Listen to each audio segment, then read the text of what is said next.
बच्चों आज हम आगे के क्वेश्चन करेंगे। मैंने इससे पहले कि आपके दो वीडियो अपलोड कर चुका हूँ ट्रिग्नोमेट्री की, जिसमें मैंने पहला क्वेश्चन कराया था, थोड़े कॉन्सेप्ट समझाए थे। उसके बाद मैंने 1 से लेके 4 क्वेश्चन तक कराया था। आज हम 5th क्वेश्चन से आगे बढ़ेंगे ट्रिग्नोमेट्री में। क्लास 10th की जो ये चल रही है क्लासेस, क्लास 10th के लिए, चाहे वो यूपी बोर्ड हो, सीबीएसई बोर्ड हो, दोनों के लिए। तो बेटा देखो, हमें सेक थीटा दे रखा है 13/12। मैंने आपको पहले भी पढ़ाया था। देखो सेक थीटा दे रखा है 13/12। सेक क्या होता है मैंने आपको बता दिया था। इसे याद कर लो, पाकिस्तान भूखा प्यासा, हिंदुस्तान हरा भरा। ऐसे ट्रिक से याद कर लिया। मैंने बताया था sine theta perpendicular upon hypotenuse, cos theta base upon hypotenuse, tan theta perpendicular upon base. और बेटा अगर ऑपोजिट है, कोट थीटा है, तो बेस पहले आएगा और ऊपर, मतलब और परपेंडिकुलर नीचे है, तो base upon perpendicular.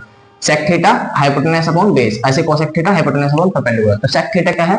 Hypotenuse upon base. तो ऊपर वाला क्या हो गया बेटा? हाइपोटेनस, और नीचे वाला हो गया बेस। आपको पता है अब हमें क्या निकालना है। अच्छा यहाँ है थीटा, तो हमें कोई दिक्कत नहीं है, एंगल नहीं दे रखा ए बी सी, वो मैंने आपको बता दिया है।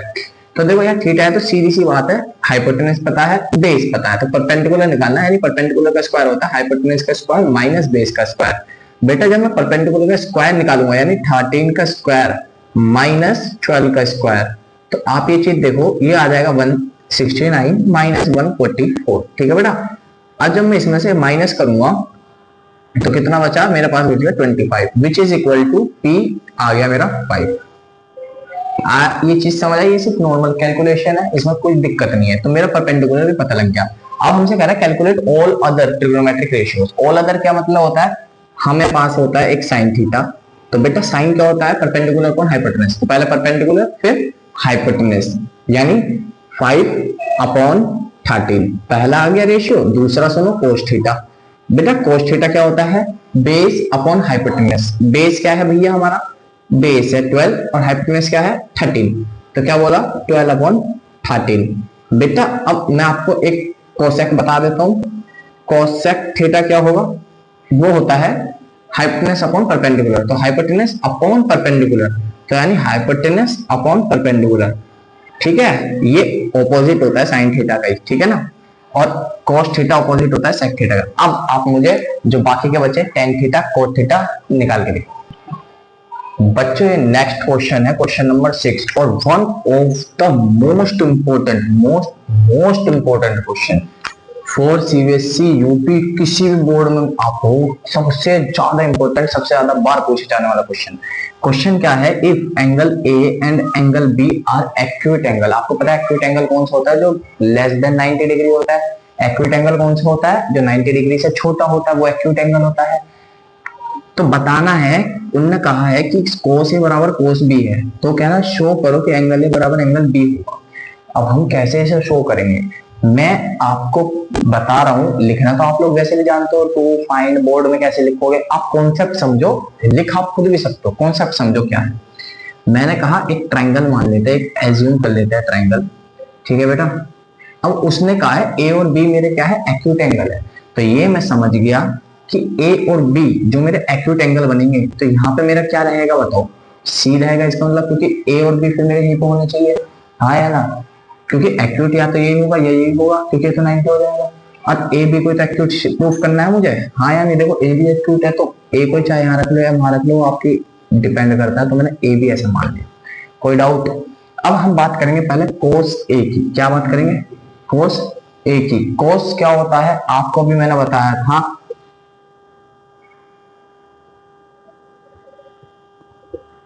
बेटा मैंने इसमें बताया था साइन कोस। कोस क्या होता है? Base upon hypotenuse. क्या होता है? Base upon hypotenuse.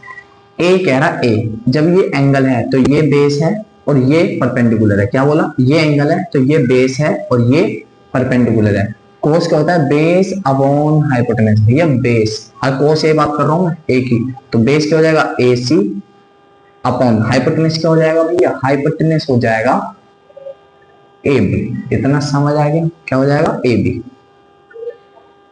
बराबर। अब कोस बी की बात करो, जब बी है तो ये बेस है, ये परपेंडिकुलर है, ये हाइपोटेनस है, इतना भी पता है।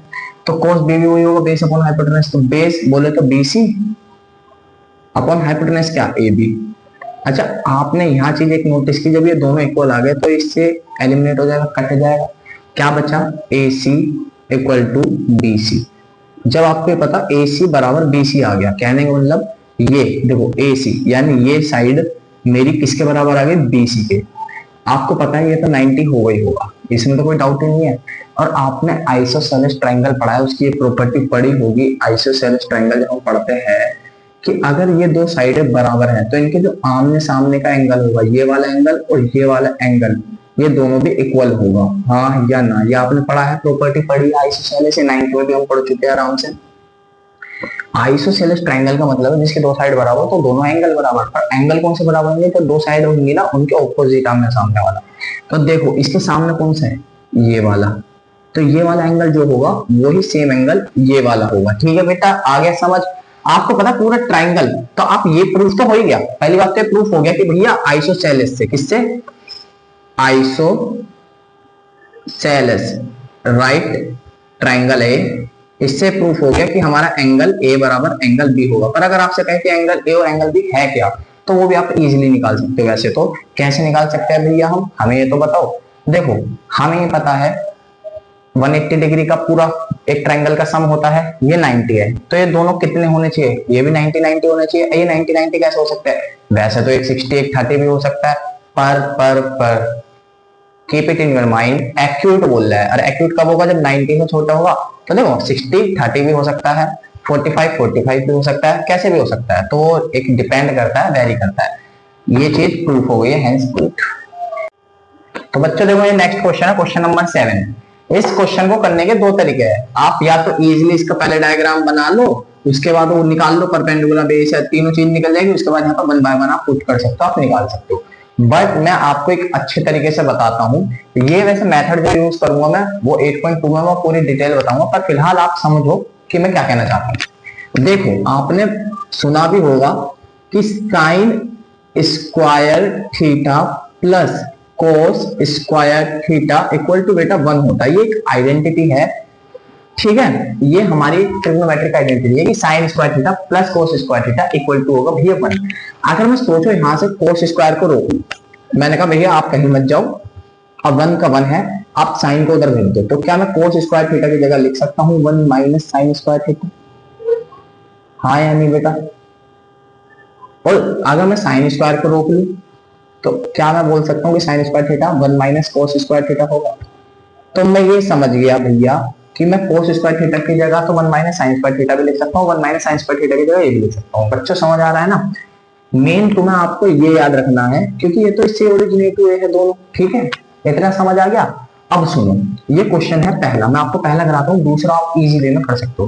पहला क्वेश्चन देखो क्या होता है, मुझे एक क्वेश्चन दे रखा है 1 plus sine theta multiply 1 minus sine theta, उसके नीचे है 1 प्लस कोस थीटा और 1 माइनस साइन थीटा, इनके बीच में कुछ नहीं है तो मल्टीप्लाई होता है। अच्छा मुझे एक आपने 9th क्लास में पढ़ी होगी कि जब a प्लस बी होता है मल्टीप्लाई a माइनस बी हो तो वो किसके बराबर होता है बच्चों, a square minus B square के। ये आपने पढ़ा है, हाँ या नहीं, ये तो 9th में ही पढ़ा दिया जाता है। तो यार एक आइडेंटिटी होती है। देखो यहाँ पे क्या मुझे बनता हुआ दिख रहा है कि भैया ये a है, ये मैंने b माना था, यहाँ a प्लस बी दिख रहा है, और यहाँ पे भी a माइनस बी दिख रहा है। देखो a सेम है, b भी सेम है, बीच में मल्टीप्लाई भी है, तो क्या ये वाली चीज तुम्हें फॉलो होती हुई दिख रही है, हाँ या नहीं। ऐसे देखो सेम नीचे भी है कि देखो इसका a और ये वाला a सेम है भैया, यहाँ पे ये वाला b सेम है तो यहाँ पे भी b सेम है। तो मैं ये समझ गया भैया ये तो और छोटा हो गया कि ये वाला मैं फॉर्मूला लगा सकता हूँ, तो मैं उस पूरे की जगह क्या लिख सकता हूँ, a square minus B square के पैटर्न में क्या लिख सकता हूँ, a square minus B square. तो a क्या है, यानी 1 का स्क्वायर, ठीक है बेटा समझ आ गया, माइनस बी स्क्वायर बोले तो साइन स्क्वायर थीटा अपॉन ऐसे वाला हो जाएगा 1 का square minus cos square theta. क्या बेटा कोई डाउट दिक्कत, देखो बहुत इजी तरीके से मैंने ये इंप्लीमेंट करा, यहाँ पे इसे शॉर्ट कर दिया बहुत ही, हमने समझ गया 1 का स्क्वायर तो 1 ही होता है भैया, माइनस साइन स्क्वायर थीटा हो जाएगा। ठीक है बेटा, और उसके नीचे है 1 माइनस कॉस स्क्वायर थीटा हो जाएगा। और अभी आपको बताया 1 माइनस साइन स्क्वायर थीटा की जगह आप क्या लिख सकते हो, कोस स्क्वायर थीटा, क्या लिख सकते हो, कोस स्क्वायर थीटा, और जस्ट इसके नीचे क्या लिख सकते हो आप, साइन स्क्वायर थीटा।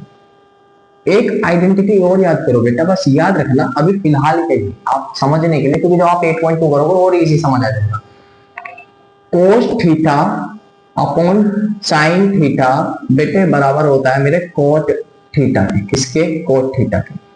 ठीक है बेटा, अब देखो क्या मैं इसे ये लिख सकता हूं कि कोट स्क्वायर थीटा, हाँ या नहीं, क्योंकि स्क्वायर है तो स्क्वायर भी लगा दिया, क्योंकि कोस अपॉन साइन आपने अभी बताया भैया कोट थीटा होता है, तो मैं ये लिख सकता हूँ, हो गया सिंपल भैया, कोट थीटा की तो वैल्यू दे ही रखी है और बस स्क्वायर करना है, तो कोट स्क्वायर थीटा क्या हो जाएगा, 7/8 का स्क्वायर, बोले तो विच इज इक्वल टू 7 का स्क्वायर 49 और 8 का स्क्वायर 8 8 जा 64, ये मेरा आंसर। तो आंसर समझ आ गया बेटा इसका, मैंने देखो कितने इजी तरीके से पहला वाला कर लिया। अब आपको सेकंड वाला पूछ रहा है, बताओ कोट स्क्वायर थीटा क्या होगा। देखो एक तीर से दोनों निशाने, आया समझ।